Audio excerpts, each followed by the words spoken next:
गंगा गुनेरा निधि होता गेले पबो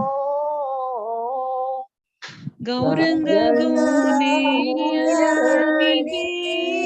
कोता गेले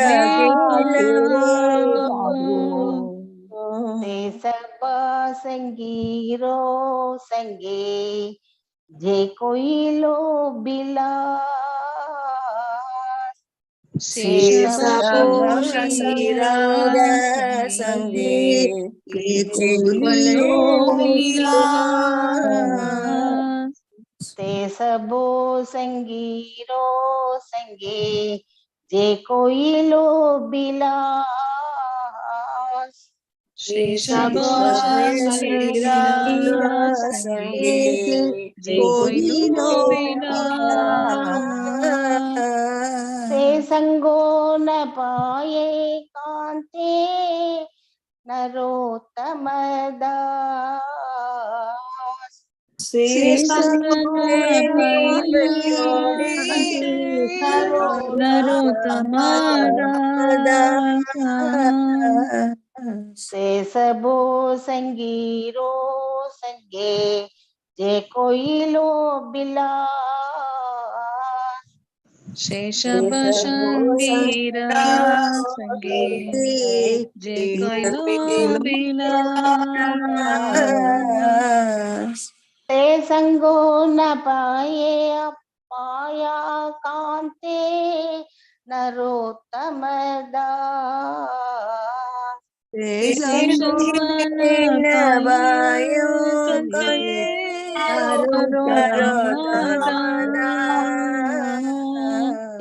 அனிலோ பிரேமோதனா கொரோனா பிரச்சூர்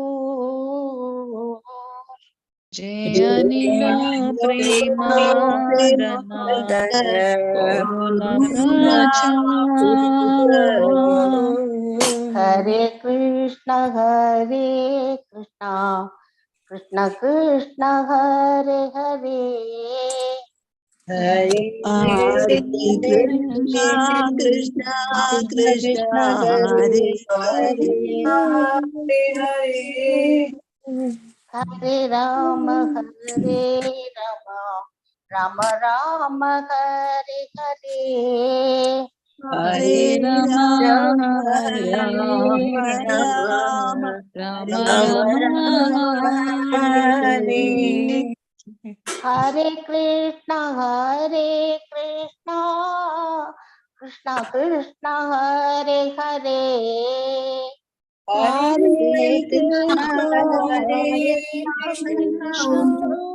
कृष्ण कृष्ण हरे हरे हरे राम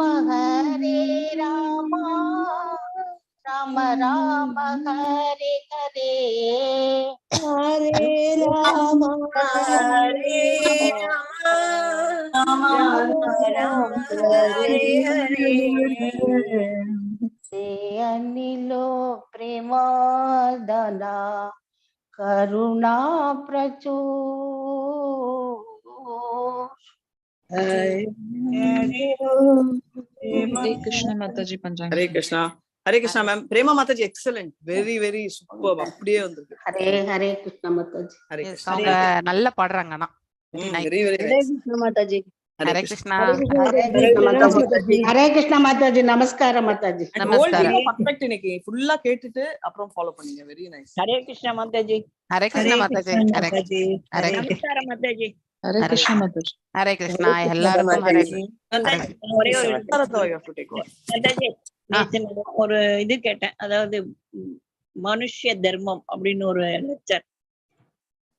ஒரு கோயில் இங்க பக்கத்துல ஒரு கோயில்ல ரொம்ப சூப்பரா இருந்தது. அது எனக்கு ரொம்ப ஒரு சில பாயிண்ட்ஸ் நல்லா யூஸ்ஃபுல்லா இருந்தது. ஓகே, கிரேட் மாதாஜி, கிரேட், தேங்க்யூ. ஏற்பாடு. எஸ், ஹரே கிருஷ்ணா. எல்லாருக்கும் நன்மை, நல்லதெல்லாம் நடக்கட்டும். ஓகே, நன்மை விளையட்டும். மாதாஜி நீங்க நல்லா எக்ஸாம் எழுதணும். All the best Mataji. Thank you Mataji. நாளைக்கு மாதாஜி. நாளைக்கு நாளைக்கு தானே மாதாஜி. ஹரே ஆமா ஆமா ஆமா. இனிமே உட்காந்து இனிமேதான் ஃபுல் ஃபிளெட்ஜா நாளைக்கு மாதாஜி வரமாட்டாங்க. நாளைக்கு லீவ் இல்ல மாதாஜி, உங்களுக்கு லீவ் இல்ல, அதனால நாங்க இன்னைக்கே சொல்லிடுறோம். ஓகே மாதாஜி நாளைக்கு வரமாட்டாங்கல்ல, இன்னைக்கே சொல்லிடலாம். All the best Mataji. Thank you நல்லா எழுதுங்க. நான் சொல்றத கேளுங்க. தேங்க்யூ. நல்லா எழுதுவீங்க.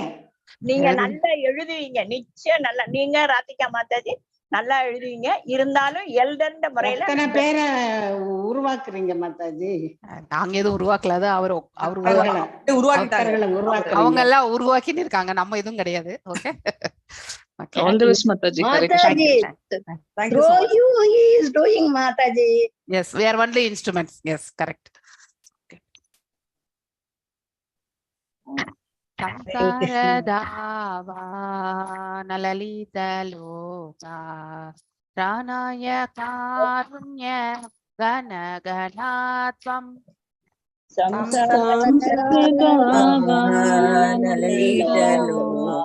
ప్రాణాయ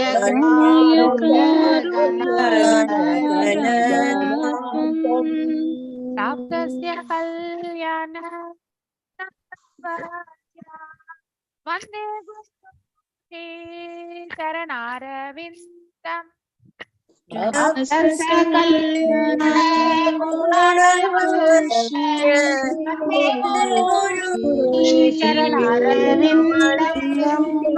మహాప్రభో కీర్తన నిత్య గీతా వాదిత్రమాద్యాన్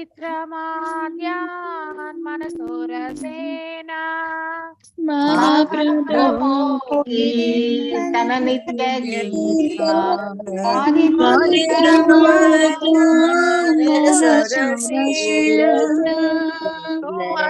కంపా సుదరంగ వాడో వందే గురు శ్రీ చరణారవింద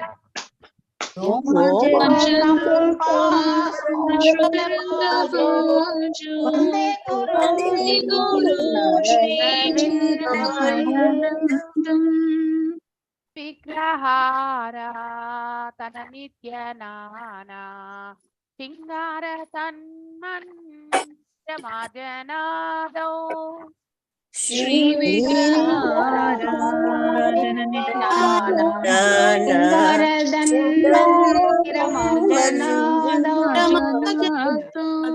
దశ్య భక్తం శరణియుంజతోపి వందే గురు శ్రీ చరణారవిందం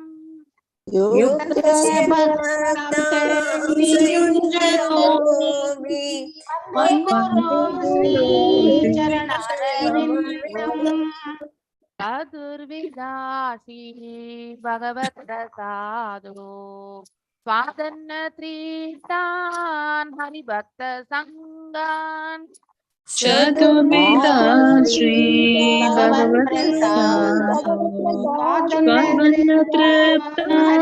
హరిభక్త హృద్వైవ తృప్తి భజత సదైవ వందే గురు శ్రీ చరణారవిందం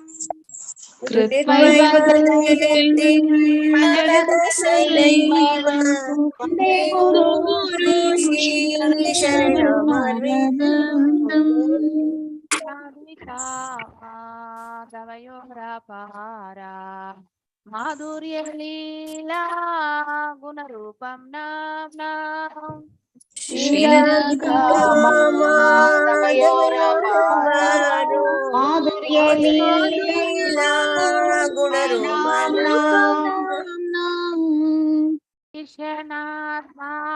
ధనలోలుపశ్య వందే గురు శ్రీ చరణారవిందం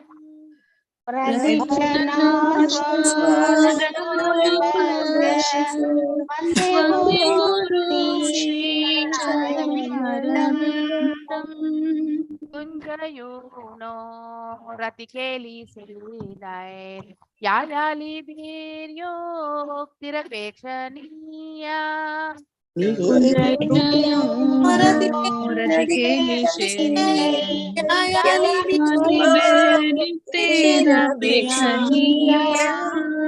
अत्र त्रिदाक्षात् अतिवल्लभास्य वन्दे गुरु श्री चरणारविन्दम्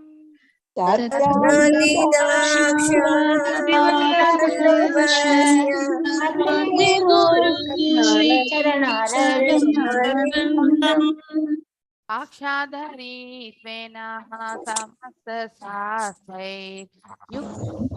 युक्तभाव्यत एव सद्भिः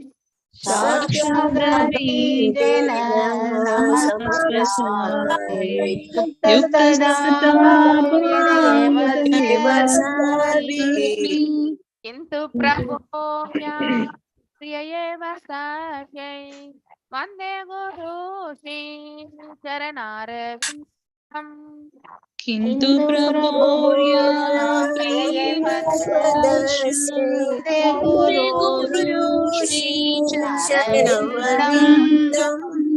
यस्य प्रसादात् भगवत्प्रसादो यस्य प्रसादात् नगति कुतोऽपि यस्य प्रसादात् भगवत्प्रसादो यस्य प्रसादात्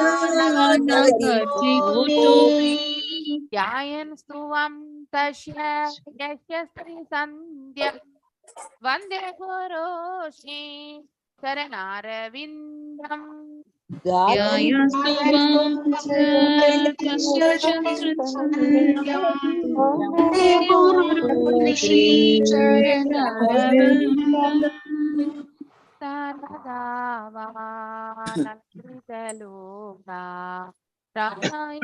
कारुण्य गणगणात्मम्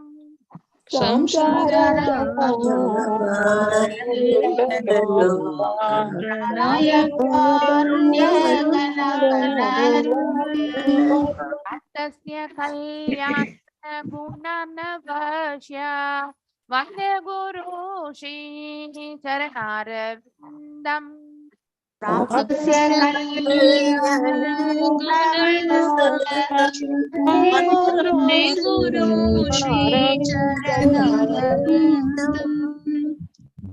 गुरु श्री चरणारविन्दम्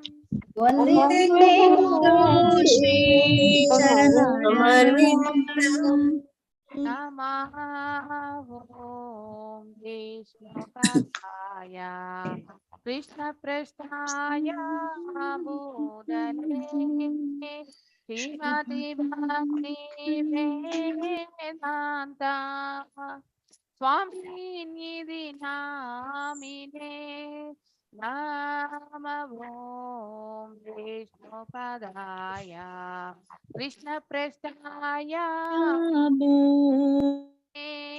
श्रीमति भक्ति वेदान्ता स्वामी निधि नामिने नमस्ते सरस्वती देवे गौरवाणी प्रचारिणे निर्विशेष शून्यवादे पाश्चात्य देशधारिणे नमस्ते सरस्वती देवे गौरवाणी प्रचारिणे निर्विशेष शून्यवादे पाश्चात्य देशधारिणे जय श्री कृष्ण चैतन्य प्रभो Nityanand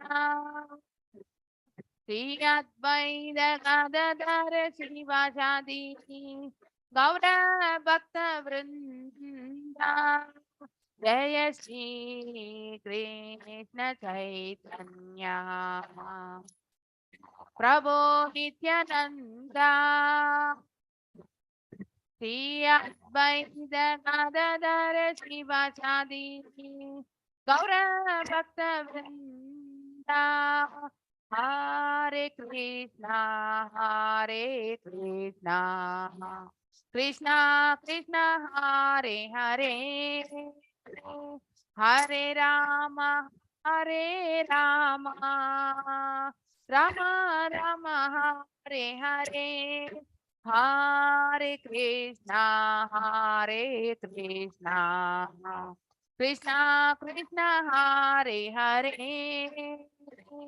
Hare Rama, Hare Rama, Rama Rama, Hare Hare, Hare Krishna, Hare Krishna, Krishna Krishna, Hare Hare,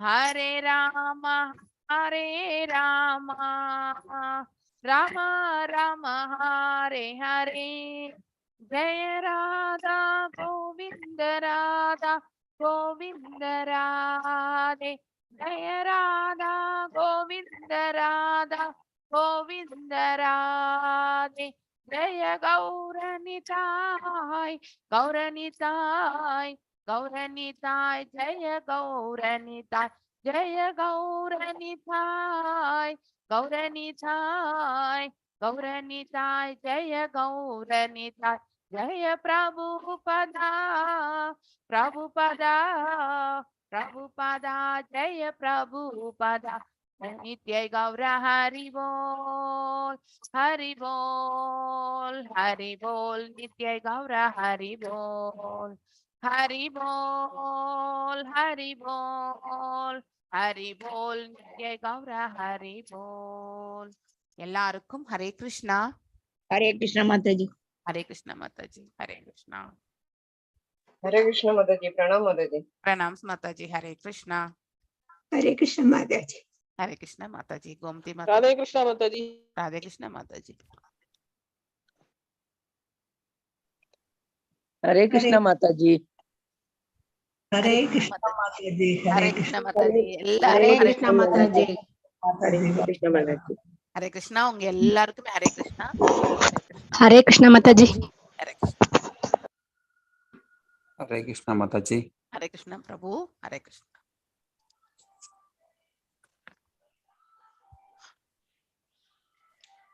Hare Krishna Mataji. வாழ்க வளமுடன். ஹரே கிருஷ்ணா பிரபு. ஹரே கிருஷ்ணா. சோ கர்ப்போத கஷாயி விஷ்ணுவிலிருந்து மாதாஜி இது பிரேயர் சொல்லல மாதாஜி. ஓம் நமோ பகவதி சொல்றேன். சோ கர்ப்போத கஷாய் விஷ்ணுவிலிருந்து பிரம்மாவின் தோற்றம். தேங்க்யூ மாதாஜி. சோ நாம இப்ப பிரேயர்ஸோட இந்த செஷனை ஆரம்பிக்கலாம். ஓம் நமோ பகவதே வாசுதேவாயா, ஓம் நமோ பகவதே வாசுதேவாயா, ஓம் நமோ பகவதே வாசுதேவாயா. நாராயணம் நமஸ்கிருத்யம் நரம் சைவா நரோத்தமம் தேவீம் சரஸ்வதிம் வியாசம் ததோ ஜயம் உதீரயேத். நஷ்டப்ராயேஷு பதரேஷு நித்யம் நித்யம் பாகவத சேவையாம் பகவத்ய உத்தம ஸ்லோகே பக்திர்பவதி நைஸ்திகி. ஓம் அஜ்ஞானதிமிராந்தஸ்ய ஞானாஞ்சனய ஷலாக்கய சக்ஷுருன்மிலிதம் येन तस्मै श्री गुरवे नमः. श्री चैतन्य मनोभीष्टं स्थापितं येन भूतले स्वयं रूपा गदामाह्यं तदा स्वापदाण्डिकं. हे कृष्णा करुण सिन्धु दीनबन्धो जगत्पते गोपेशा गोपिका कान्त राध कान्त नमस्तुते. तप्त काञ्चन गौरांगी राधे वृन्दावनेश्वरी ऋषभानुसुते देवी प्रणमामि हरिप्रिये. वाञ्छकल्पदारूप्यश्च कृपसिन्धुभ्य एव च पतितनां पावनेभ्यो वैष्णवेभ्यो नमो नमः. जय श्री कृष्ण चैतन्य प्रभु नित्यानंद श्री अद्वैत गदाधार श्रीवासदि गौर भक्त वृंदा. हरे कृष्णा कृष्ण कृष्ण हरे हरे, हरे राम राम राम हरे हरे. எல்லாருக்கும் வணக்கங்கள். ஸோ நாம் இன்னைக்கு 8வது அத்தியாயம் தொடங்க போகின்றோம். 3வது காண்டத்துல 8வது இந்த அத்தியாயத்துல வந்து பிரம்மாவுடைய தோற்றத்தை பற்றி தான் இந்த இடத்துல வந்து எடுத்துரைக்கப்படுகின்றது. அதாவது விதுரருடைய கேள்விகளும் இது சம்பந்தப்பட்டதுதான் இல்லையா. விசர்க்கத்தை பற்றி தான் அவர் கேட்டிருந்தார். சோ பிரளயமான பிறகு எவ்வாறு மீண்டும் இந்த செகண்டரி இல்லையா அதாவது முதன்மையாக சர்க்கத்தை வந்து கார்ணோதகசாய் விஷ்ணு வந்து செயல்படுத்துகின்றார். இரண்டாவதாக விரிவங்கமா இருக்கக்கூடிய அதாவது சங்கர்ஷ்ணர், இரண்டாம் சங்கர்ஷ்ணரிலிருந்து கார்ணோத கஷாய் விஷ்ணு, அதுக்கப்புறம் அனிருத்னர் பிரத்யும்னன், இவங்க கிட்ட இருந்து அதாவது கர்ப்போத கஷாய் விஷ்ணு மற்றும் ஷீரோத கஷாய் விஷ்ணுனுடைய விரிவங்கங்கள் ஏற்படுகின்றன. சோ இந்த விரிவங்கங்களுடைய தோற்றம் மற்றும் வந்து அவர்கள் ஆற்றக்கூடிய செயல்கள் இல்லையா, பகவான் அந்த ரூபத்தில் என்ன செயல்கள் வந்து செயல்படுத்துகிறார் இல்லையா, அதை ஒவ்வொரு அண்டத்திற்குள்ளேயுமே உட்புகிறது வந்து கர்ப்போத கஷாய் விஷ்ணு. 1000 யுகங்கள் வந்து அந்த கர்ப்போதகத்திலே அவர் சயனித்திருந்து அதுக்கப்புறம்தான் வந்து படைக்கும் தொழிலையே மேற்கொள்கின்றார். அதாவது இந்த 14 லோகங்கள் அந்த நாபியிலிருந்து வரக்கூடிய அந்த கமலத்தில் வந்து பிரம்மரை அவர் படைக்கின்றார். சோ இவை அனைத்துமே அவரால் நிகழ்கின்றது. உயிர்வாழிகள் எல்லாமே படைக்கப்படுவது விசர்க்கத்தில் பிரம்மரால். அவரும் வந்து அதாவது பெனன்ஸ் இல்லையா, அதாவது தவம் புரிந்துதான் வந்து அதாவது கர்ப்போத கஷாய் விஷ்ணு அவருடைய தரிசனத்தை பெற்று வேத ஞானத்தை வந்து அவர் பெறுகின்றார். சோ படைக்கும் தொழில் எவ்வாறு செயல்படுத்தப்பட வேண்டும் என்ற ஞானத்தையும் வந்து பிரம்மருக்கு வந்து வழங்கப்படுகின்றது இல்லையா, அவருடைய தவத்தை மெச்சி. இதையெல்லாம் நம்ம ஒரு ஹை லெவல்ல தான் இது வரைக்குமே நம்ம தெரிஞ்சிருக்கோம். இன்னும் டீட்டெயிலா இந்த அத்தியாயத்துல வந்து நமக்கு வந்து எடுத்துரைக்கப்படுகின்றது. சோ நம்ம ஷீலா பிரபுபாதாவுக்கு ஜெய் சொல்லிட்டு நம்ம இந்த செஷனுக்குள்ள போகலாம். எஸ், மைத்ரேய உவாச்ச சத் சேவனியோ பதபூரு வம்சோ, பூரு வம்சம், அதாவது பூரு வம்சம் என்றும் சொல்லப்படுகின்றது. புருரவா அப்படின்ற ஒரு அரசன், அதாவது இது திரேதா யுகத்துல வந்து கடைசியில வந்து ரகு வம்சத்தில் வந்தவர் ராமர் இல்லையா. சோ இந்த எது அப்புறம் பூருரு இது எல்லாமே வந்து திரேதா யுகத்தின் கடைசியில இருந்து ஆரம்பிக்கப்பட்டது, சந்திர வம்சத்தினுடைய இது. சோ இவங்க குரு வம்சமாக இருந்தாலும் அந்த புருருவா வம்சம் என்றும் கூட இவர்கள் வந்து அழைக்கப்படுகிறார்கள். சோ இங்க புரு வம்சம் என்று சொல்லப்படுவது யாருக்கென்றால் அதாவது விதுரருக்கு என்பதை நாம் இந்த இடத்துல புரிந்து கொள்ள வேண்டும். சோ இன்னும் அதனுடைய டைனாஸ்டிஸ் எல்லாம் வந்து எப்பயாவது ஃப்ரீயா இருக்கும் பொழுது வேணா நம்ம வந்து பேசலாம். பட் இப்ப வந்து இது மட்டும் தெரிஞ்சுக்கலாம். புருருவா பத்தி கூட நம்ம பின்னாடி படிப்போம், வரும் இந்த பாகவதத்திலே வரும். சோ அவருடைய இது கூட வந்து பாத்தீங்கன்னாக்கா நல்ல செயல்கள் எல்லாமே அவரை பற்றி வந்து நாம படிக்கத்தான் போறோம். சோ அதுக்கு முன்னாடி வந்து இந்த மைத்ரேய உவாச்ச சத் சேவனியோ பதபூரு வம்சோ எல்லோக பாலோ பகவத் பிரதானக வபுவீதேஜ் ஹாஜித கீர்த்திமாலாம் பதே பதே நூதனயசி அபிக்ஷினம். எஸ், புஷ்ப மாதாஜி வாசிங்க. ஹரே கிருஷ்ணா. ஹரே கிருஷ்ண மாதாஜி. ஹரே கிருஷ்ண மாதாஜி. ஹரே கிருஷ்ணா. கர்ப்போத கசாயி விஷ்ணுவிலிருந்து பிரம்மாவின் தோற்றம். மைத்ரேய உவாச்ச சத்சேவனியோ பதபூரு வம்சோ யல்லோக பாலோ பகவத் பிரதானக பபூவி தேகாஜித கீர்த்திமாலாம் பதே பதே நூதனயசி அபீஷ்ணம். மைத்ரேய உவாச்ச, ஸ்ரீ மைத்ரேய முனி கூறினார், சத் சேவனீயக தூய பக்தர்களுக்கு தொண்டு செய்ய தகுந்த, பத ஓ நிச்சயமாக, பூரு வம்ச பூரு மகாராஜாவின் வம்சத்தினர், யத் என்பதால் லோக பாலக அரசர்கள், பகவத் பிரதான முக்கியமாக பரமபுருஷரிடம் தங்களை அர்ப்பணித்து கொண்ட, பபுவித நீரும் பிறந்திருக்கிறீர், இக இதில், அஜீத வெற்றி கொள்ள முடியாதவரான பகவான், கீர்த்திமாலாம் உன்னத செயல்களின் தொடர்ச்சி, பதே பதே படிப்படியாக, நூதனயசி புதிதாக மாறுகிறது, அபீஷ்ணம் எப்பொழுதும். மொழிபெயர்ப்பு. மைத்ரேய மாமுனிவர் விதுரரிடம் கூறினார், பூரு மகாராஜாவின் அரச பரம்பரையினர் பரமபுருஷரிடம் தங்களை அர்ப்பணித்துக் கொண்டவர்கள் என்பதால் அவர்கள் தூய பக்தர்களுக்கு தொண்டு செய்யும் தகுதி உடையவர்கள் ஆவர். நீரும் அதே குடும்பத்தில் பிறந்தவர்தான். என்ன ஆச்சரியம்! உமது முயற்சியினால் பகவானின் உன்னத லீலைகள் ஒவ்வொரு வினாடியும் புதிதாக மாறிக்கொண்டிருக்கின்றன. பொருளுரை. விதுரருக்கு நன்றி கூறிய மைத்ரேய மாமுனிவர் விதுரரின் குடும்ப சிறப்பை சுட்டிக்காட்டி அவரை புகழ்ந்தார். பூர்வ வம்சம் பகவத் பக்தர்கள் நிறைந்தது என்பதால் அது புகழுக்கு உரியதாகும். அவர்கள் அருவ பிரமத்திடமோ இதயவாசியான பரமாத்மாவிடமோ பற்று கொள்ளாமல் பரமபுருஷரான பகவானிடம் நேரடியாக பற்று கொண்டு இருந்ததால் பகவானுக்கு அவரது தூய பக்தர்களுக்கும் தொண்டு செய்யும் தகுதி படைத்தவர்களாக இருந்தனர். விதுரரும் அக்குடும்பத்தின் ஓர் அங்கத்தினர் என்பதால் என்றும் புதுமை பெற்று விளங்கும் பகவானின் மகிமைகளை எங்கும் பரப்புவதில் இயல்பாகவே ஈடுபட்டிருந்தார். விதுரரை போன்ற பெருமைக்குரிய ஒருவரின் நட்பை பெற்றதில் மைத்ரேயர் மகிழ்ந்தார். விதுரரின் நட்பு மிகவும் விரும்பத்தக்கதென்று அவர் கருதினார். ஏனெனில் ஒருவருக்குள் செயலற்று கிடக்கும் பக்தி சுபாவத்தை அது துரிதப்படுத்தும். ஹரே கிருஷ்ணா மாதாஜி. ஹரே கிருஷ்ணா மாதாஜி. சோ இந்த ஸ்லோகத்திலிருந்து நமக்கு என்ன தெரிய வருகின்றது என்றால், அதாவது அசோசியேஷன் இல்லையா, நாம் யாரோடு இருந்து சம்பந்தங்கள் வைத்துக் கொண்டிருக்கின்றோம். ஒரு பக்தர்களிடத்தில் நம்முடைய சம்பந்தத்தை நாம் மேற்கொண்டால் கடைசி வரைக்குமே நம்முடைய பக்தி பாதையில முன்னேற்றம் அடைவதற்கான மார்க்கத்தை நாம பெறுகின்றோம்.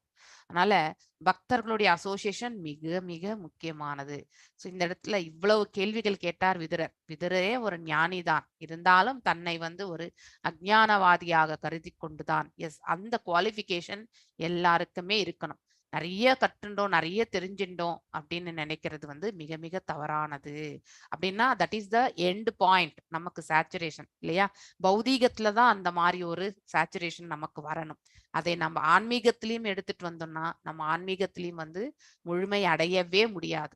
அதனால எப்பொழுதுமே பகவான் முன்னாடி நம்ம ஒரு அஞ்ஞானவாதி தான் இல்லையா, அவர் முன்னாடி நமக்கு எதுவுமே தெரியாது அப்படிங்கிற ஒரு உணர்வு நம்ம பாவத்திலே வரணும்.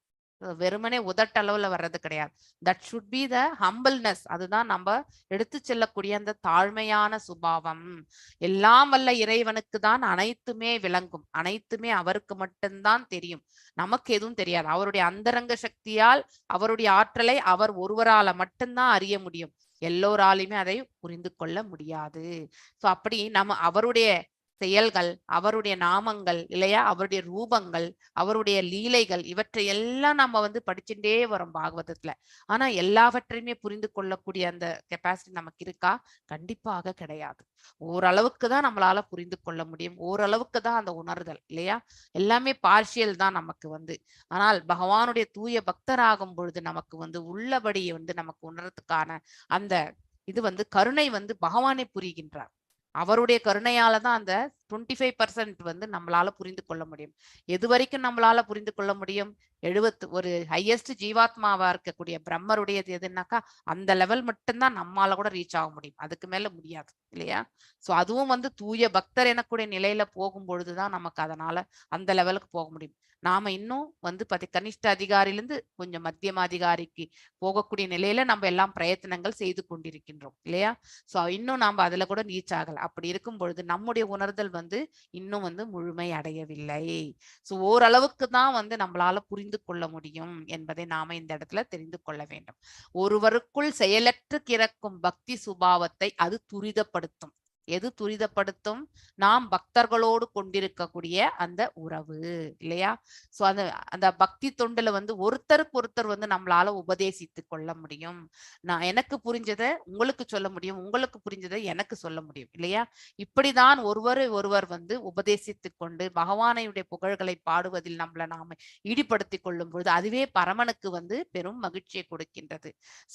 பகவானும் இந்த அசோசியேஷன் தான் விரும்புகின்றார் இல்லையா. சோ தன்னை பற்றி அவர்கள் உரையாடுவதை கேட்டு அவரும் பாத்தீங்கன்னாக்கா ஆனந்திக்கின்றார் இல்லையா.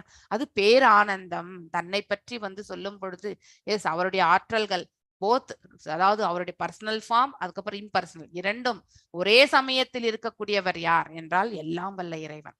அட் எ டைம் எப்படி ஒரு நெருப்புல நம்மளால பிரகாசத்தையும் நம் கண்களால பார்க்க முடியும், ஆனால் வெப்பத்தை நம்ம உணரத்தான் முடியும் இல்லையா. சோ அந்த வெப்பம் என்பது அரூபத்தன்மையை கொண்டது. அதே மாதிரி அந்த பிரகாசம் என்ற அந்த லைட் நம்மளால பார்க்கக்கூடியது, அது பர்சனல் இல்லையா.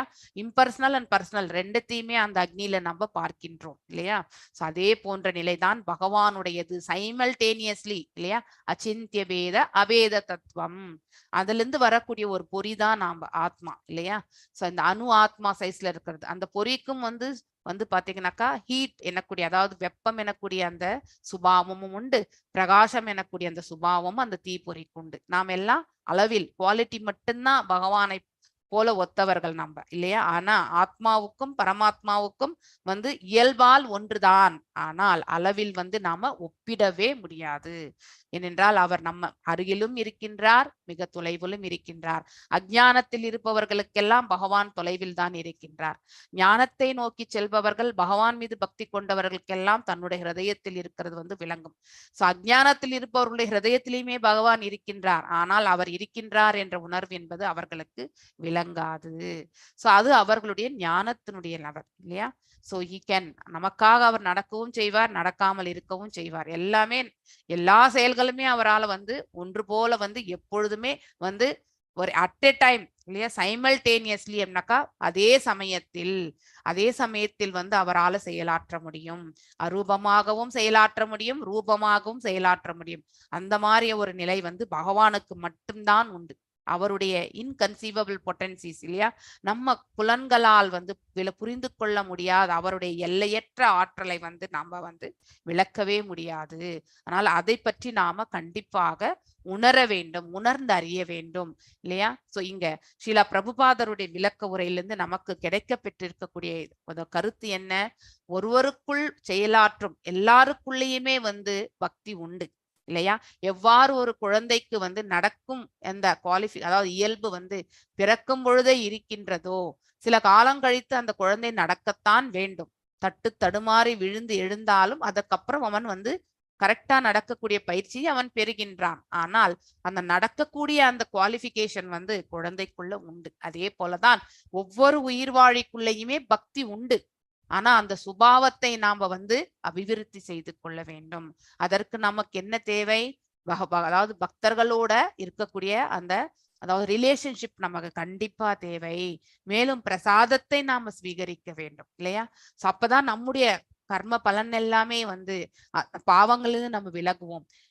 எவ்வளவு துரிதமாக அந்த பாவங்கள் எல்லாம் விலக்கப்படுகின்றதோ அப்போ பக்தி பாதையில நம்ம வந்து மேன்மையாக செல்வதற்கான மார்க்கத்தை நாம் அடைய பெறுகின்றோம். மேலும் பகவானுடைய புனித நாமங்களை அவள் திருப்பாதங்களை எண்ணிக்கொண்டு, நமக்கு அந்த பாதங்களுடைய ரூபம் நமக்கு தெரியாது, எல்லாமே நம்ம பாக்குறது வந்து இங்க எஸ் அந்த வைகுண்டம் கோலோகத்துல இருக்கக்கூடிய அந்த ரூபத்தை தான் நாம் இங்க வந்து இந்த இடத்துல வந்து ஒரு குரு ஆச்சாரியார் அவங்களுக்கு எல்லாமே பிரதிக்ஷணம் பண்ணதுனால அதே ரூபத்தை நமக்கு இந்த இடத்துல தத்ரூபமா வச்சிருக்கிறதுனால நாம வந்து அந்த ரூபத்தை நாம பகவானை வந்து பார்க்கின்றோம். ஆனால் அது பௌதீக உலகத்துல இருப்பதால் நாம வந்து அதை தான் நினைக்க முடியும். ஆனால் ஆன்மீக உலகத்தில் இருக்கக்கூடியதை பற்றி நமக்கு தெரியாது. அதனால எடுத்த உடனே நமக்கு வந்து பகவானுடைய ரூபம் வந்துருமான்னா கண்டிப்பா வராது. பக்தி கொள்ள ஆரம்பிக்கும் பொழுது தானாகவே பகவானுடைய கருணையால அவருடைய ரூபத்தை காணக்கூடிய பாக்கியத்தை நாம கண்டிப்பாக பெறுவோம். ஆனால் நாம அவரை தேடி செல்ல வேண்டியதே இல்லை. நம்முடைய பக்தி அவர் நம்ம கிட்ட அதாவது அழைக்கணும். அதுதான் வந்து பக்தியினுடைய மேம்பாடு. சோ பக்தி என்பது நமக்குள்ள ஆல்ரெடி இருக்கு. ஆனா அது என்ன ஆயிருக்குனாக்க இட் ஹஸ் பிகம் டார்மெண்ட், அதாவது மாயையால் மறைக்கப்பட்டிருக்கின்றது. எது வரைக்கும் நாம அஜ்ஞானத்தில் இருக்கின்றோமோ அது வரைக்குமே வந்து நாம மாயையால் நம்முடைய பக்தி வந்து மறைக்கப்பட்டிருக்கு. எல்லா உயிர்வாழிகளிடத்திலுமே வந்து இந்த குவாலிஃபிகேஷன் உண்டு. ஆனா அதை நாம உணர்ந்து அந்த பாதையை ஏற்று செல்லணும்ன்ற உந்துதல் வந்து நம்ம கிட்டதான் வரணும். முயற்சியும் நாம தான் செய்யணும். நாம முயற்சி செய்யவில்லை என்றால் ஞானமோ பகவானுடைய பக்தியோ நம்மளால வந்து கண்டிப்பாக பக்குவமான முறையில் வந்து அடைய பெற முடியாது. நம்முடைய முயற்சி இருந்தால் பகவானுடைய அருளும் நமக்கு கிடைக்கும். நம்முடைய முயற்சி இல்லாம கண்டிப்பாக எந்த செயலுமே நடக்காது. அதற்கு தான் நமக்கு அசோசியேஷன் என்பது மிக மிக முக்கியமானது. சோ இந்த இடத்துல மைத்ரேய ரிஷி என்ன சொல்கின்றார் இந்த ஸ்லோகத்துலனாக்கா, விதுரருடைய வம்சத்தினுடைய அதாவது வழி வழியாக அந்த வம்சம் வந்து பகவானுக்கு திருத்தொண்டு புரிந்த வம்சம். சோ அவருடைய மேன்மையான அந்த குல பெருமையை வந்து எடுத்துரைக்கின்றார். அப்படிப்பட்ட ஒரு பக்தருடைய அசோசியேஷன் தனக்கு கிடைத்ததை எண்ணி அவர் வந்து பெருமிதம் கொள்கின்றார். சோ இதுதான் வந்து ஒரு உன்னத பக்தனுடைய நிலையாக இருக்கும். தான் எவ்வளவுதான் ஞானத்தை வந்து பகவான் நமக்கு வழங்கியிருந்தாலும் நாமளும் வந்து அடுத்தவர்களோட வந்து அந்த ரிலேஷன்ஷிப் வந்து ஏற்படுத்தி கொள்ளும் பொழுது அங்கே ஞானத்தின் அடிப்படையில் வந்து நாம பேதபாவம் பார்ப்பது கிடையாது. நம்முடைய ஞானம் எல்லாம் பகவான் வழங்கியது இல்லையா? சோ அது நமக்கு சொந்தமே இல்லை. சோ நாம பேச வைக்கப்படுகின்றோம் இல்லையா?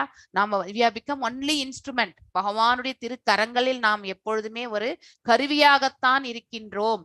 எல்லாம் வல்ல இறைவன் நினைத்தால் ஒழிய நாம அவர் என்ன பேச வைக்கிறார் என்பதை அவருக்கு தான் அது சொந்தம். அதனால இந்த உரையாடலே வந்து இருவருக்கும் இடையில நடக்கிறது இல்லையா? விதுரருக்கும் மைத்ரேயருக்கும் இடையில நடக்கின்றது. அற்புதமான கேள்விகள் வந்து விதுரர் வந்து கேட்டிருக்கின்றார். அவரும் ஞானதளத்தில் இருப்பதால் தான் இந்த கேள்விகள் எல்லாம் அவரால் கேட்க முடிந்தது. இல்லை என்றால் கேள்வியே கேட்காம இருக்கக்கூடிய சந்தர்ப்பம் தான் அமையும். ஞானதளத்தில் இல்லை என்றால் எடுத்து தரப்புல என்ன சொல்றாங்களோ அதை மட்டும்தான் நம்ம கேட்க வேண்டும். அதனால ஞானத்தை நாம அபிவிருத்தி செய்வதற்கு நம்முடைய முயற்சி கண்டிப்பாக தேவை. நாம முயற்சி செய்யாவிடில் எதுவரைக்கும் அஞ்ஞானத்தில் உழண்டு கொண்டிருக்கக்கூடிய ஜீவாத்மா ஞானத்தின் தரப்பில் வந்து செல்லணும்ன்ற அந்த முயற்சி செய்யாவிடில் அவன் எப்பொழுதுமே பாவ செயல்கள் தான் செய்து கொண்டிருப்பான். ஆனால் அவன் எப்பொழுதுமே அஞ்ஞானத்தில் வந்து மூழ்கி கொண்டே இருப்பான். மீண்டும் வந்து பிறவி எடுக்க வேண்டிய அந்த கட்டாயத்திற்கு அவன் வந்து தள்ளப்படுகின்றான். அதனால ஒரு உயிர் வாழி கண்டிப்பாக வந்து முயற்சி என்பதை மேற்கொள்ள வேண்டும். சோ இங்க இருவருக்கும் இடையிலே நடக்கக்கூடிய உரையாடல் இப்ப மைத்ரேய ரிஷி வந்து புகழாரம் சூட்டுகின்றார். யாருக்கு? விதுரருக்கு.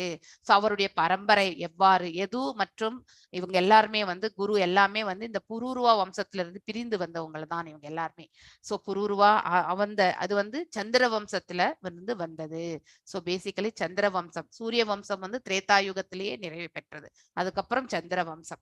சோ இந்த சந்திர வம்சத்தினுடைய மேன்மை, மேலும் வந்து அந்த குலத்தில் பிறந்ததால் விதுரரும் ஞானி, அவருடைய மேன்மையை பற்றியும் இந்த இடத்துல மைத்ரேயர் வந்து விவரித்து அவருடைய அந்த ரிலேஷன்ஷிப் இல்லையா, அந்த குரு சிஷ்யவாக அவர் ஏற்றுக்கொண்டாலும் இருந்தாலும் அவருடைய ரிலேஷன்ஷிப்பை வந்து இவர் வந்து இந்த இடத்துல வந்து குளோரிஃபை பண்றார். யாரு?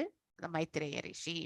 சோ மைத்ரேய உவாச்ச சத் சேவனீயோ பதபூரு வம்சோ எல்லோகபாலோ பகவத் பிரதானஹ பபுவீதேஹாஜித கீர்த்திமாலாம் பதே பதே நூதனயசி அபீக்ஷணம். பதே பதே இல்லையா, அதாவது பதேனாக்க பதே பதே படிப்படியாக. சோ மைத்ரேய உவாச்ச, மைத்ரேய ரிஷி கூறினார், சத் சேவனீய, அதாவது சத் என்றால் உண்மை இல்லையா. சோ தூய பக்தர்களுக்கு தொண்டு செய்ய தகுந்த, அதாவது சேவனிய என்றால் சேவை, சேவை புரிதல், தூய பக்தர்களுக்கு தொண்டு புரியக்கூடிய தகுதி. யார் இந்த இடத்துல அந்த தகுதியை பெற்றிருக்கின்றார்? விதுரர்.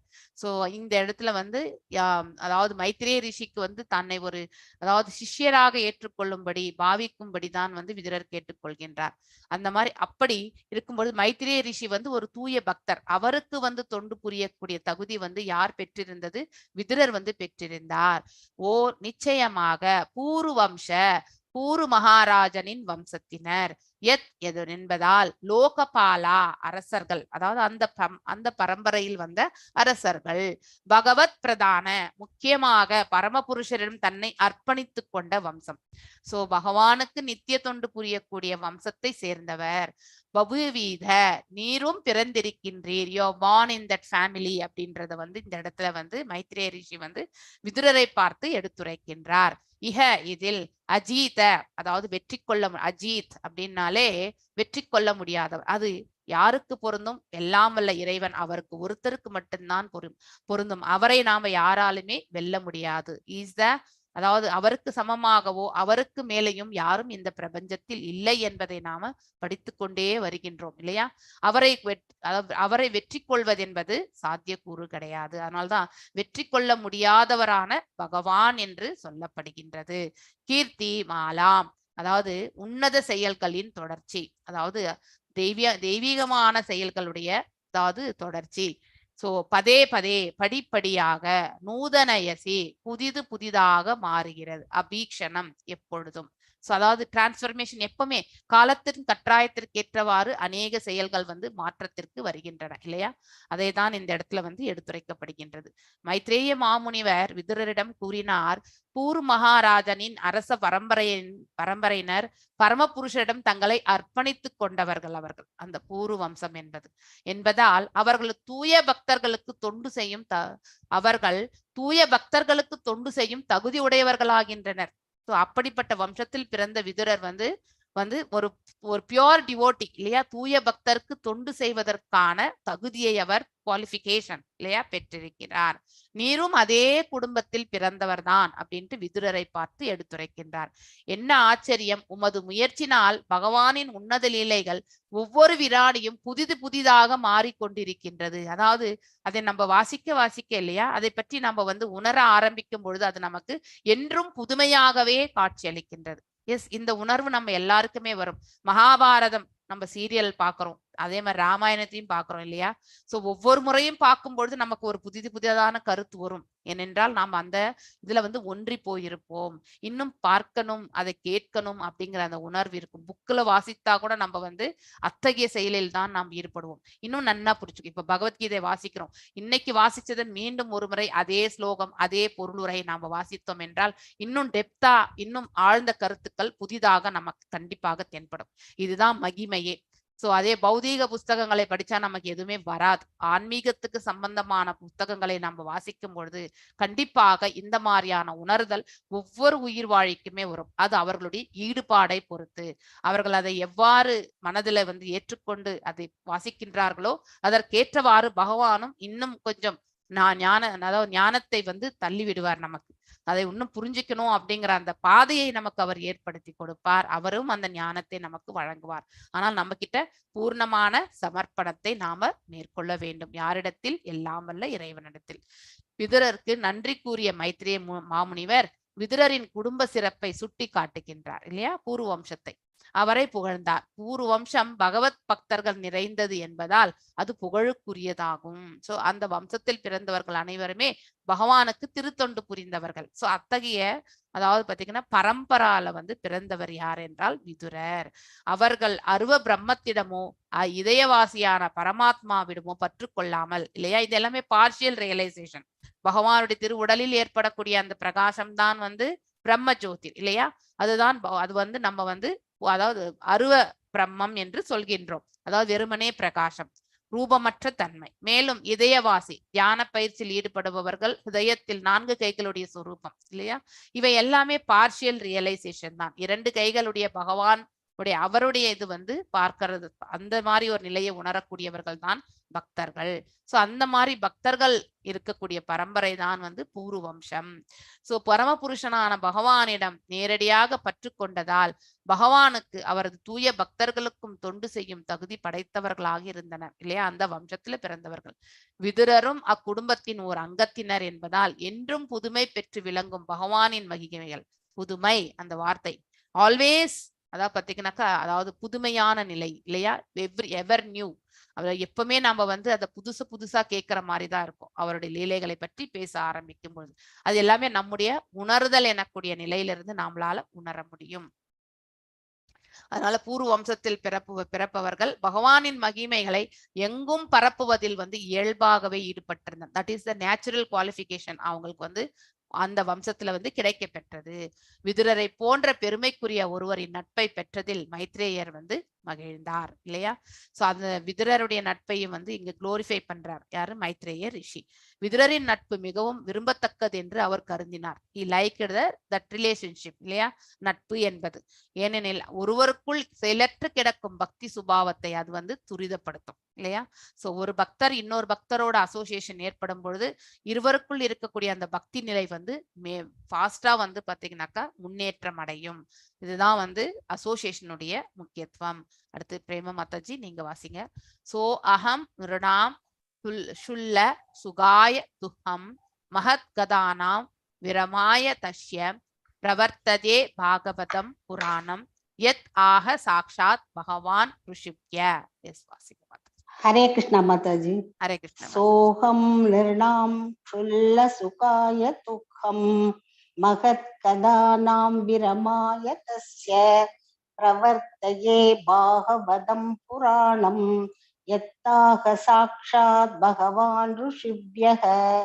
சக அந்த அகம் நான், நிர்ணாம் மனிதர்களின், சுல்ல மிக குறைவான, சுகாய இன்பத்திற்காக, துக்கம் துன்பம், மகத் மிக பெரிய, யதானாம் உள்ளே புகுந்து, விரமாய குறைப்பதற்காக, தஸ்ய அவரது பிரவர்த்தையை துவங்குவதில் பாகவதம் ஸ்ரீமத் பாகவதத்தை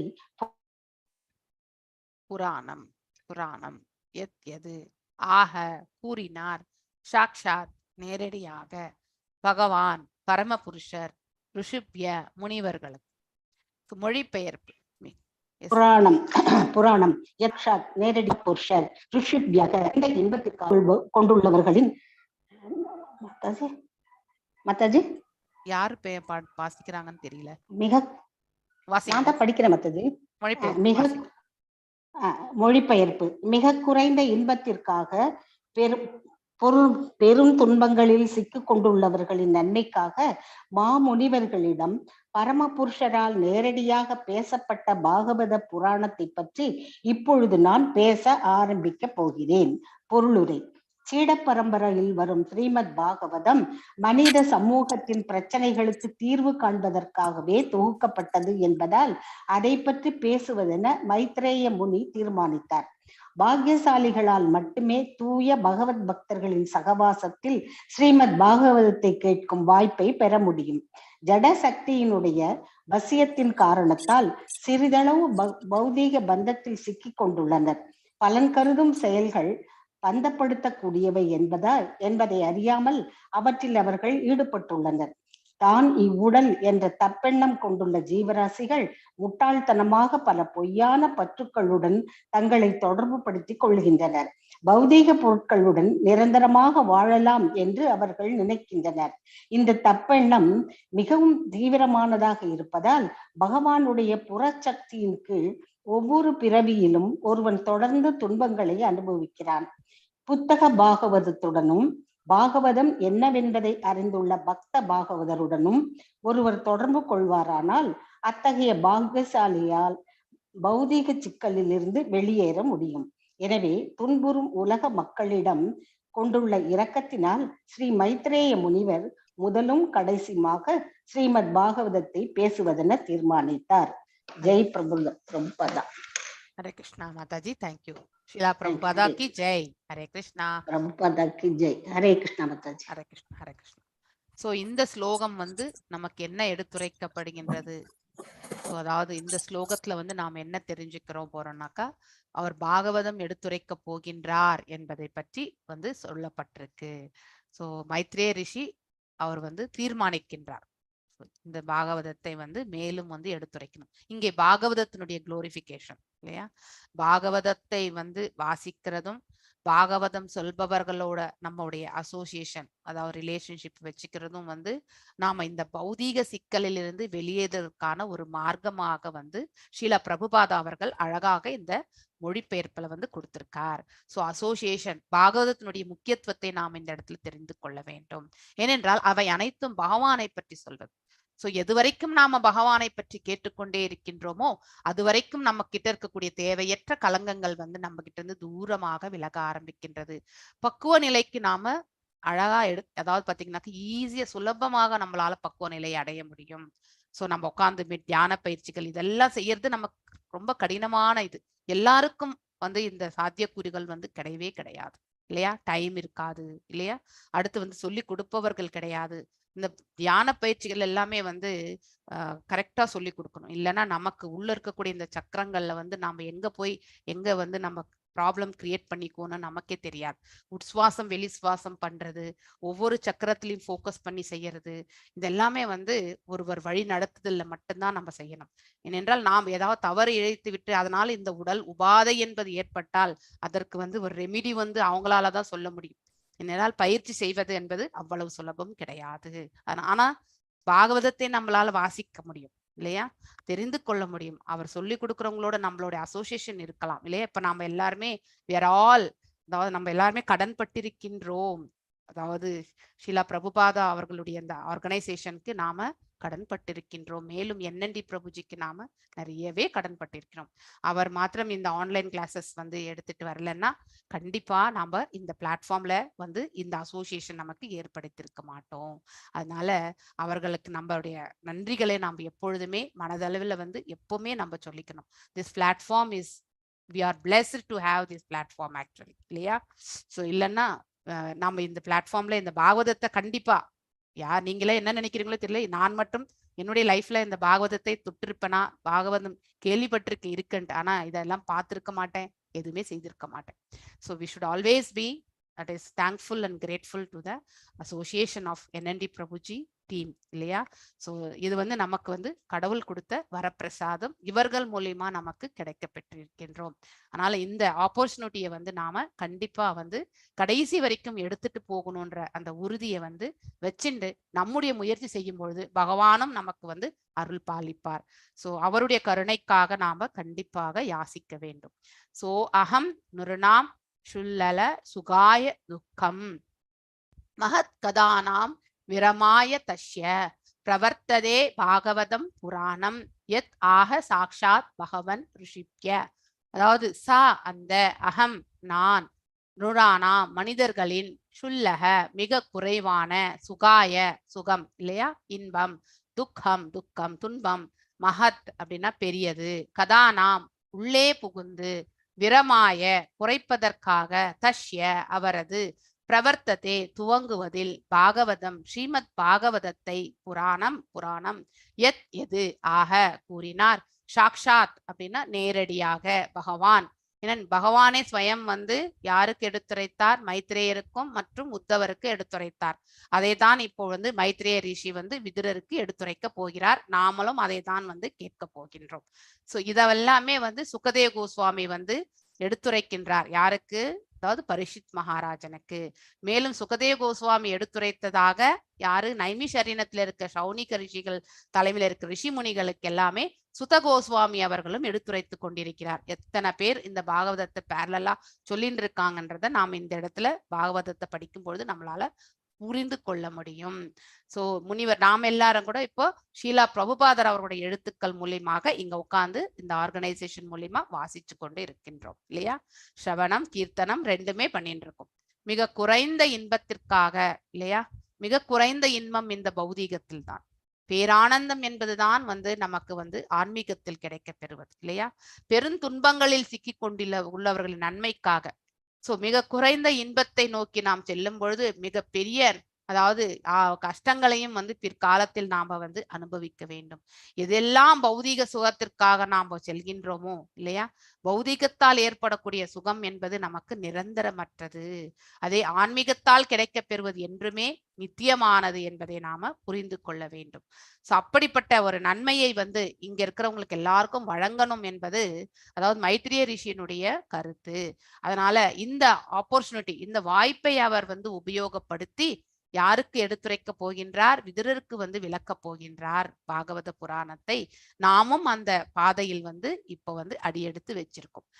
முனிவர்களிடம் பரமபுருஷரால் நேரடியாக பேசப்பட்ட இந்த பாகவத புராணத்தை பற்றி இப்பொழுது நான் பேச ஆரம்பிக்க போகின்றேன் அப்படின்னு சொல்லிட்டு யார் சொல்கின்றார்? மைத்ரேய ரிஷி சொல்கின்றார்.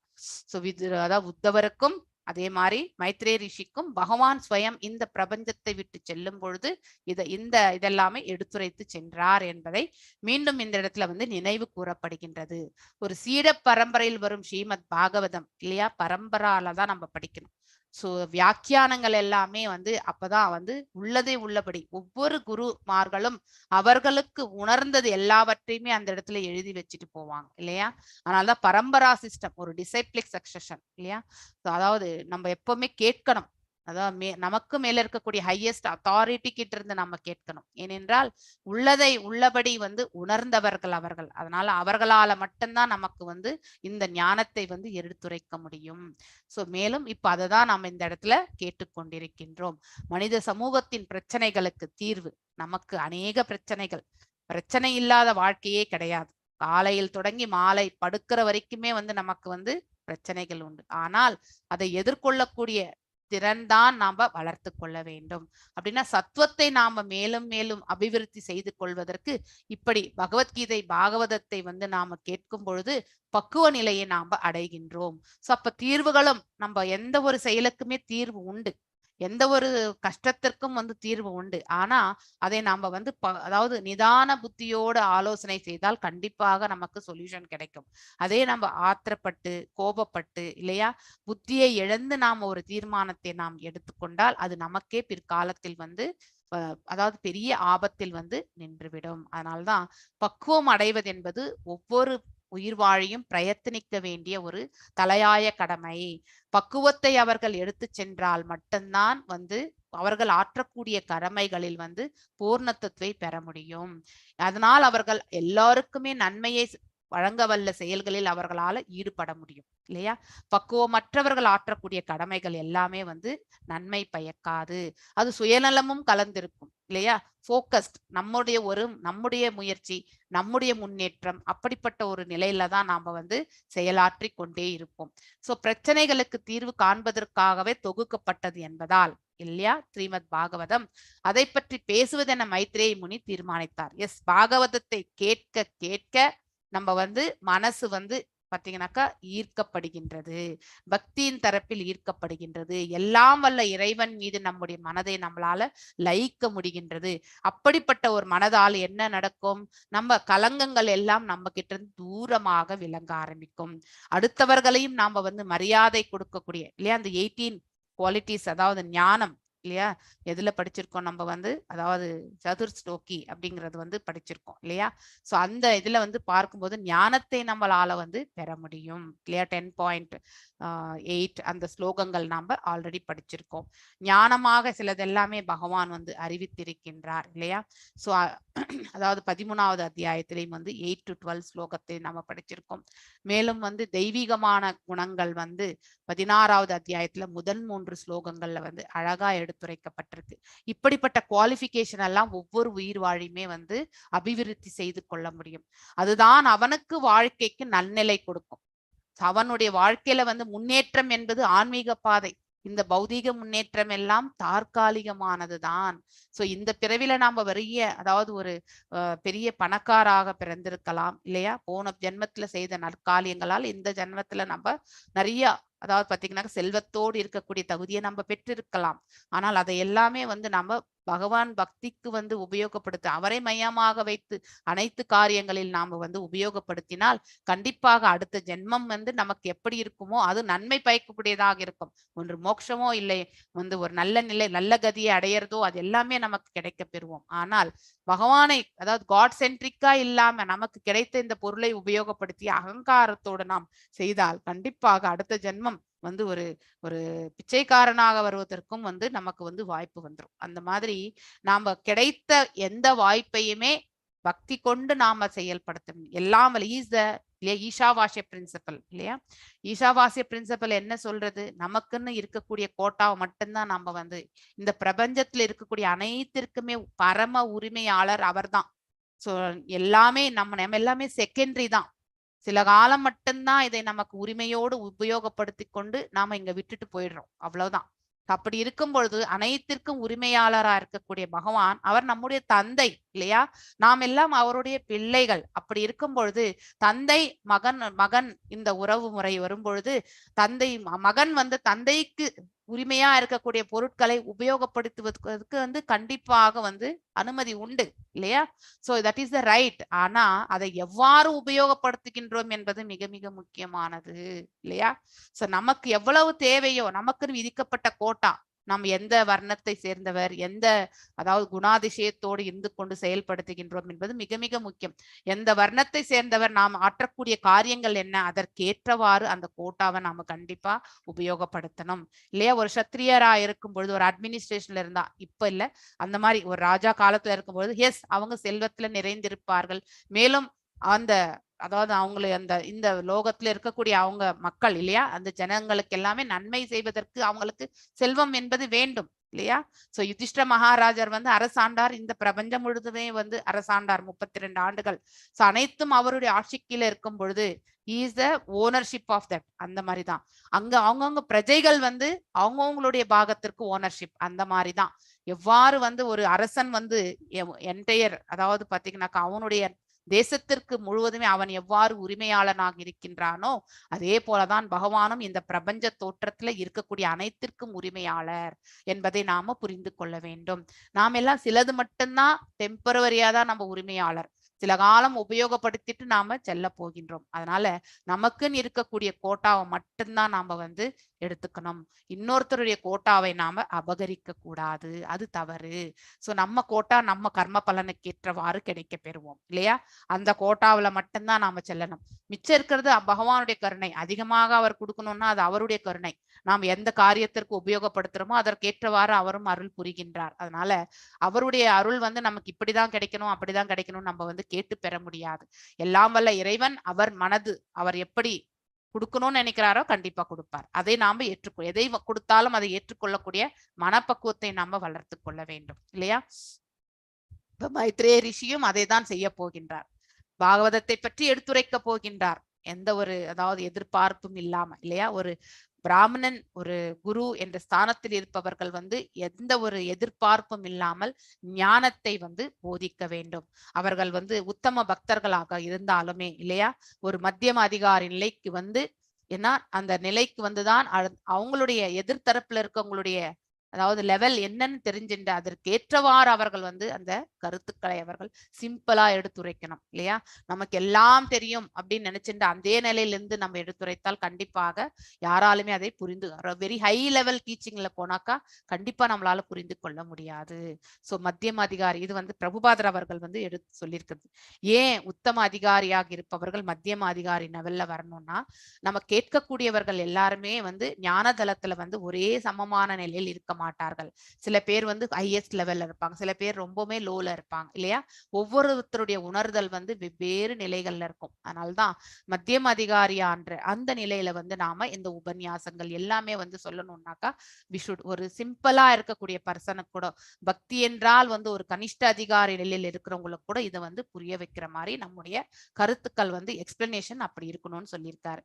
சோ அதனால அப்படிப்பட்ட அதுதான் வந்து ஒரு ஒரு உபன்யாசத்தினுடைய வெற்றி கூட. சோ ஒருவருக்கு நாம சொல்லக்கூடிய இந்த ஞானம் வந்து அவருக்கு அடைய பெறணும். அதனால் அவருடைய வாழ்க்கை நிலை வந்து மேலோட்டமாக அதாவது மேலோங்கி செல்ல வேண்டும் இல்லையா? மேலோங்கி செல்லும் பொழுது அவர்களையும் நாம கரை சேர்ப்பதற்காக உதவுகின்றோம். அதுதான் மிக மிக முக்கியமான பாகம். சோ ஒரு பகவான் என்ன சொல்லியிருக்கார் அவரை பற்றியதெல்லாம் நாம ஒருத்தருக்கு எடுத்துரைக்கின்றோம் என்றால் அதுல வந்து சிம்பிளா அவங்க புரிந்து கொள்வதற்கான ஒரு மார்க்கத்துல நாம எடுத்துரைக்க வேண்டும். அப்பொழுது வாழ்க்கையில் வந்து கேட்பவர்களும் வந்து நன்னிலை அடைகிறார்கள். அந்த தீர்மானம் தான் இந்த இடத்துல வந்து மைத்ரேய ரிஷியும் வந்து எடுத்து குறைக்கிறார். தானும் அந்த ஸ்ரீமத் பாகவதத்தை எடுத்துரைப்பதற்கு தயார்படுத்திக் கொள்கின்றார். அவரும் தீர்மானிக்கின்றார். பாக்கியசாலிகளால் மட்டுமே தூய பகவத் பக்தர்களின் சகவாசத்தில் ஸ்ரீமத் பாகவதத்தை கேட்கும் வாய்ப்பை பெற முடியும் இல்லையா? நாம் எல்லாரும் கூட சிறு பாக்கியசாலிகள் தான். அதனால்தான் பிரபுபாதருடைய எழுத்துக்கள் மூலியமாக இங்கே ஒன்று திரண்டு நாம அதை அதாவது வாசிக்கக்கூடிய அந்த பாக்கியத்தை நாம பெற்றிருக்கின்றோம். ஷீலா பிரபுபாதாவுக்கு ஜெய். ஜட சக்தியுடைய வசியத்தின் காரணத்தால் அதாவது மாயைக்கு உட்பட்ட காரணத்தினால் சிறிதளவு பௌதீக பந்தத்தில் சிக்கி கொண்டுள்ளனர் இல்லையா? நம்ம அது சிறியதான மாயையா இருந்தாலும் அதுல இருந்தே வெளியே வர்றதே நமக்கு மிக சிரமமாகிவிடும் இல்லையா? அதனால்தான் மாயை நமக்கு இழுக்கும். அதை நம்ம வந்து நம்ம மனசளவுல வந்து தூரமாக வைக்கிறதுக்கான அந்த பக்குவத்தை நாம வந்து ஏற்படுத்தி கொள்ளணும். பலன் கருதும் செயல்கள் பந்தப்படுத்தக்கூடியவை என்பதை அறியாமல் அவற்றில் அவர்கள் ஈடுபட்டுள்ளனர். எஸ், ஒருத்தர் வந்து செய்யக்கூடிய காரியங்கள் அனைத்தும் பலன்களை எதிர்பார்த்து செய்வாரானால் அவர் கட்டுண்ட நிலையில் தான் இந்த பிரபஞ்சத்தில் மீண்டும் மீண்டும் திரும்பி வருவார். அதுல எந்த சந்தேகமுமே கிடையாது. அதனால்தான் தான் ஆற்றக்கூடிய காரியத்தில் எதையுமே எதிர்பார்க்க கூடாது. ஆனால் அடுத்தவர்களுக்கும் நன்மையை வழங்கக்கூடிய காரியங்களில் நாம் இருந்தாலும் அவர்கள் நன்னிலை அடையட்டும் என்ற ஒரு மனதில மட்டும் இருந்து கொண்டுதான் நாம் செயலாற்ற வேண்டும். நாம் ஒரு உபகாரம் செய்தாலுமே அவர்களுக்கு நன்மை நடக்கட்டும் என்று நினைத்து கொண்டு ஆற்ற வேண்டும். அப்படிப்பட்ட காரியங்கள் தான் வந்து பகவானுக்கு போய் சேர்வது இல்லையா? சோ பகவானை மையமாக வைத்து நாம் இவை அனைத்தும் செயல்படுத்த வேண்டும். ஆனால் அதை தவிர்த்து வித்தவுட் காட் சென்ட்ரிக்கா நாம வந்து நம்முடைய சுயபுலன் திருப்திக்காக நாம் செய்கின்றோம் என்றால் அது கண்டிப்பாக நமக்கு நன்மை பயக்காது. அது நம்மள கட்டுண்ட நிலையிலே எப்பொழுதுமே பந்தப்படுத்தி கொண்டே இருக்கும். தான் இவ்வுடல் என்ற தப்பெண்ணம் கொண்டுள்ள ஜீவராசிகள், தட் இஸ் பாடிலி ஐடென்டிபிகேஷன், இல்லையா? இந்த ஆத்மாவை பற்றிய உண்மையை உணராதவர்கள் முட்டாள்தனமாக பல பொய்யான பற்றுக்களுடன் தங்களை தொடர்பு படுத்திக் கொள்கின்றனர். அவர்களுக்கே உரித்தான பாணியில், இல்லையா? அவர்கள் எதையெல்லாம் உணர்கின்றார்களோ அதுதான் கரெக்ட். அப்படிப்பட்ட நிலையில அவருடைய செயல்பாடுகள் எல்லாம் அவர்கள் அமைத்துக் கொள்கிறார்கள். அதனால்தான் அவர்கள் பந்தப்படுகின்றார்கள். பௌதீக பொருட்களுடன் நிரந்தரமாக வாழலாம் என்று அவர்கள் நினைக்கின்றார்கள். அதாவது பெரிய ஆஸ்திகள் இது எல்லாமே நமக்கு கடைசி வரைக்கும் இருக்கும் அப்படின்னு நினைக்கிறோம், இல்லையா? அது தவறு. இது எல்லாமே பகவானுக்கு சொந்தமானது என்பதை நாம புரிந்து கொள்ள வேண்டும். இந்த தப்பெண்ணம் மிகவும் தீவிரமானதாக இருப்பதால் அதுதான் ஸ்ட்ராங்கா இருக்கு, இல்லையா? நமக்கு எல்லாமே அதுதான் காமத்தினுடைய அளவு 3 நிலையில சொல்லப்பட்டிருக்கு. சோ அடர்ந்த காமம் தாய் கருவில் இருக்கக்கூடிய குழந்தைக்கு சொல்லப்பட்டிருக்கு. அப்படிப்பட்ட நிலையில நாம் செல்லும் பொழுது நாம இந்த பௌதீக உலகத்தில் நிரந்தரமாக தள்ளப்பட்டு விடுகின்றோம். சோ ஆன்மீக உலகத்திற்கு செல்வதற்கான வாய்ப்பையும் நாம இழந்து விடுகின்றோம். பகவானுடைய புறச்சக்தியின் கீழ், அதாவது பகிரங்க சக்தியின் கீழ், மாயையின் கீழ் ஒவ்வொரு பிரிவிலும் ஒருவன் தொடர்ந்து துன்பங்களை அனுபவிக்கின்றான். சோ அவன் சில பேருக்கு துன்பம் அனுபவித்துக் கொண்டிருக்கின்றான் என்ற உண்மை கூட அவங்களுக்கு தெரியாது. சோ அடுத்தவர்கள் துன்பத்தை அனுபவிக்கின்றார்கள் என்பது ஞானதளத்தில் இருப்பவர்களால கண்டிப்பாக உணர முடியும். உள்ளதை உள்ளபடி உணரக்கூடிய அந்த அத்தகைய, அதாவது நிதான புத்தியுடைய மனிதர், சிதாதிர் முனி, அந்த நிலையில் இருப்பவர்களால புரிந்து கொள்ள முடியும். ஆனால் இந்த அஞ்ஞானத்தில் உழண்டு கொண்டிருப்பவர்கள் தாங்கள் எந்த நிலையில் இருக்கின்றோம் என்பதை அவர்களால என்றைக்குமே புரிந்து கொள்ள முடியாது. புத்தக பாகவதத்துடன் நம்ம வீட்டுல எல்லாருமே ஸ்ரீமத் பாகவதம் புக்கு வச்சிருக்கோம், இல்லையா? மேலும் பாகவதம் என்னவென்பதை அறிந்துள்ள பக்த பாகவதருடனும், இல்லையா? சோ நம்ம ஸ்ரீல பிரபுபாதர் அவருடைய அசோசியேஷனுடனும் ஒருவர் தொடர்பு கொள்வார். இப்ப எல்லாருமே நாம வாணி மூலியமா தான் பகவான், அதாவது நம்ம பிரபுபாதரோட சம்பந்தம், இல்லையா? ஒரு குருவுக்கு 2 விதத்தில் நாம் சேவை செய்ய முடியும். ஒன்று வாப்பு, இன்னொன்று வாணி. வாப்பு என்பது பிசிக்கலா அவருக்கு தொண்டு புரியறது, இல்லையா? அவருக்கு என்ன செய்யணும், அது அவருடைய மடி செய்யறது, அவருக்கு ஸ்நானத்திற்கு ஏற்பாடு செய்யறது, பூஜைக்கு புஷ்பங்கள் இதெல்லாம் ஏற்பாடு பண்றது, வியாசாசனத்தை கிளீன் பண்ணி வைக்கிறது, இதெல்லாமே குருவுக்கு நாம் ஆற்றக்கூடிய சேவை.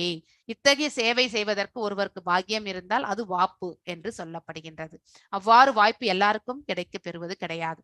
ஆனால் அவர் என்ன சொல்லிட்டு போயிருக்காரோ அந்த உபதேசங்களை நாம படிச்சு அதை ஏற்றுக்கொள்ளக்கூடிய பக்குவத்தை, அது வாணி. நாம் எல்லாருமே இப்போ சில பிரபுபாதர் அவர்களுக்கு வாணி சேவையில தான் நாம இருந்துட்டு இருக்கோம், இல்லையா? சோ தொடர்பு கொள்வாராயினின், சோ நாம இந்த எழுத்துக்கள் மூலியமாக பிரபுபாதர் அவர்களை நாம கண்டிப்பாக சேவிக்க வேண்டும். அத்தகைய பாக்கியசாலிகளால் பௌதீக சிக்கலிலிருந்து வெளியேற முடியும். நம்ம கூட இந்த பௌதீக சிக்கலிலிருந்து வெளியேறுவதற்கு அவருடைய கருணை தான் நமக்கு மிக மிக முக்கியமானது. சோ எனவே இந்த பாகவதத்தை நாம அன்றாடம் நாம வாசிக்கணும். எனவே துன்புறும் உலக மக்களிடம் கொண்ட இரக்கத்தினால் ஒரு பக்தனுக்கு மட்டும்தான் கருணை உண்டு. பக்தன் பாத்தீங்கன்னா அவன் டியூ டு கம்பேஷன், நம்ம the fallen souls, நாம் எல்லாரும் தவறி விழுந்த ஆத்மாக்கள், நம்மள கரை சேர்க்கிறது தான் அவருடைய கடமையாக இருக்கும். என்ன சொன்னா இவங்க நன்னிலை அடைவார்கள் அப்படிங்கறது பார்த்து பார்த்து அவங்கள பக்குவத்திற்கு படிப்படியாக தான் எடுத்துட்டு வருவாங்க. அவங்க எடுத்த உடனே நம்ம சொல்ல முடியும். எடுத்த உடனே ஒரு 16 ரவுண்ட் பண்ணிடு அப்படின்னு சொன்னாக்கா அது கண்டிப்பா முடியாது. அவன் அந்த பக்கமே திரும்பி பார்க்கவே மாட்டாங்க, இல்லையா? சோ இது என்னவோ நமக்கு அப்படின்ற ஒரு பயமும் வரும், புரியாது, எதுவுமே தெரியாது, அத்தகைய நிலையில இருப்போம். அதனால்தான் படிப்படியாக நம்ம ஸ்லோ, அதாவது நம்ம அதை உணர்த்த ஆரம்பிக்கும் போது அவர்களே ஒரு நாள் 16 ரவுண்ட்ஸ் பண்ணக்கூடிய பாக்கியத்தை அவர்கள் பெறுவார்கள். அவங்கள மனசுலயும் அது ஏற்படும். அதனாலதான் ஸ்லோ அண்ட் ஸ்டெடியா எப்பவுமே பக்தி பாதையில நாம முன்னேற்றம் அடையணும். இதுதான் துன்புறும் உலக மக்களிடம் கொண்ட இரக்கத்தினால்.